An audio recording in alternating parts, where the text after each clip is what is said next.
Audible Inc. presents The 85% Solution: How Personal Accountability Guarantees Success. No nonsense, no excuses. Written by Linda Galindo. Narrated by Eileen Stevens.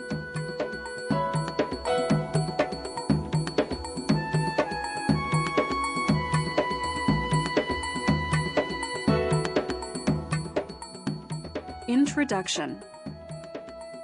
You're lying on your stomach on a cold metal gurney in an operating room, woozy from the anesthesia that will, in just a few moments, render you unable to speak or feel or react. 4 others are in the room too. The orthopedic surgeon who will repair the errant disc in your back, the anesthesiologist who is monitoring your reaction to the medicine she just gave you, a circulating nurse who will watch out for your safety, and a scrub nurse who will pass sterile instruments to the doctor. Through your haze, you hear the 2 nurses arguing. One is chiding the other because she thinks the scalpels and clamps on the sterile tray have not been sufficiently cleaned. "Mind your own business," the scrub nurse retorts. "I know how to do my job." The circulating nurse takes her worries to the anesthesiologist. "Leave me out of it," the anesthesiologist tells her. "That's not my responsibility."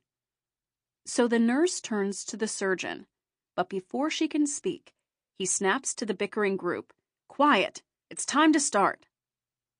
As you lose consciousness, the scrub nurse hands a scalpel to the doctor, who uses it to cut your back.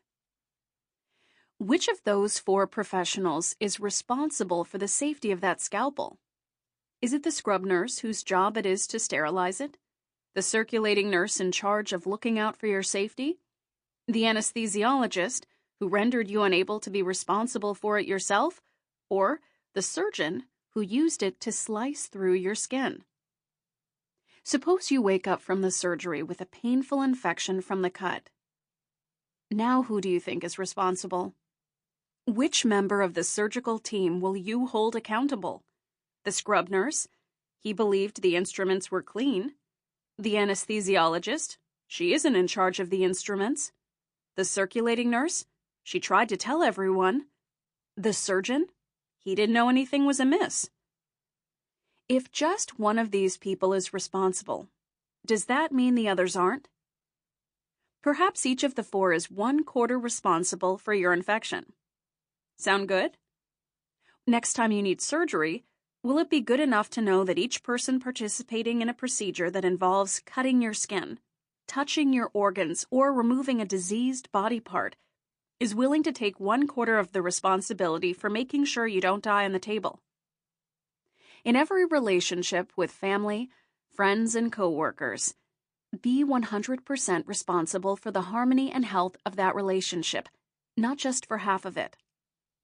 Even when you're working on something whose outcome matters only to you, be 100% responsible for it. Don't leave your success up to anyone or anything else. Own it.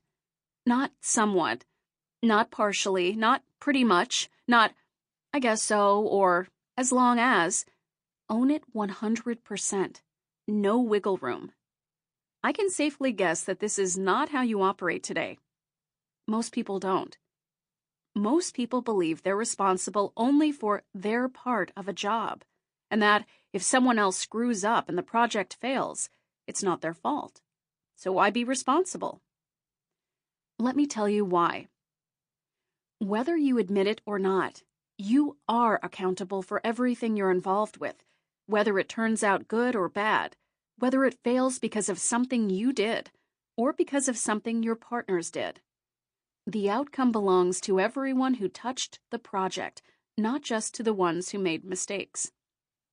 You share or take all of the credit when all goes well, and like it or not, you are implicated in the blame when it doesn't, even if you're not the one who messed up. It's just how it is. Sample complete. Ready to continue?